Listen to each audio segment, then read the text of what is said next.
We're going to solve simultaneous equations using the substitution method. Here's my first set of examples for you. Y equals 2x and x plus y equals 6. The first thing I want to do is see if I have a variable that's already isolated.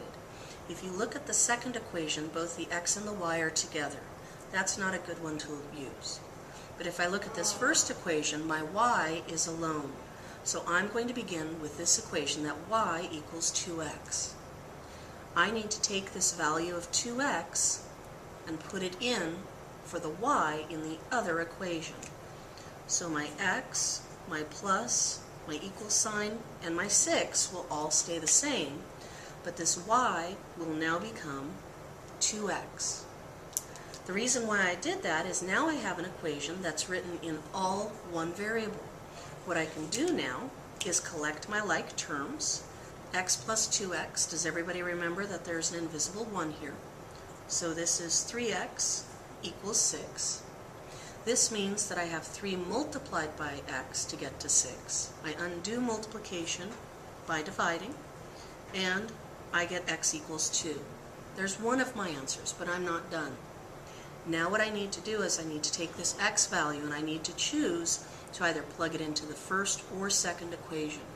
As long as I do my arithmetic correctly, I'll get the same answer. Personally, I think the first equation will be easier to work with, so I'm going to take this value and I'm going to plug it in up there. What this means is my y, my equals, and my 2 all stay the same. But the x is going to be replaced with a 2, and this is multiplication. So now I'm going to do the arithmetic that I see. 2 times 2 is 4, so I know that y equals 4 is the second answer. I'm not quite done. The last thing I need to do is take my answer and report it as a coordinate pair.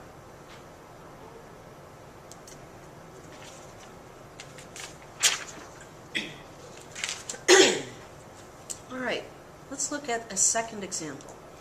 X minus y equals negative 8 and y equals 3x. Which equation do you think we should start with? Yeah, we should start with the second one because the y is already alone.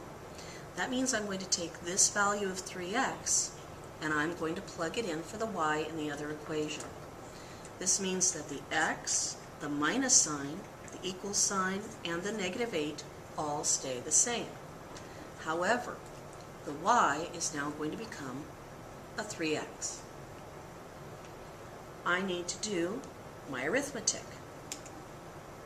X minus 3x. First of all, there's an invisible 1 here. 1x minus 3x is negative 2x equal to negative 8. I undo multiplication by dividing. Don't be fooled. Don't add 2 to both sides. You need to divide. So x will be equal to 4. But I'm only halfway done. Now I need to take this value and plug it into x either in the first or second equation. Which one do you think would be easier to work with? Personally, I like the second one. I'm not fond of working with negatives. So I'm going to take this value of 4 and I'm going to plug it into y equals 3x. That means the y stays the same, the equal stays the same, and the 3 stays the same. However, I need to replace this x with a 4, and because they're side by side, this is multiplication.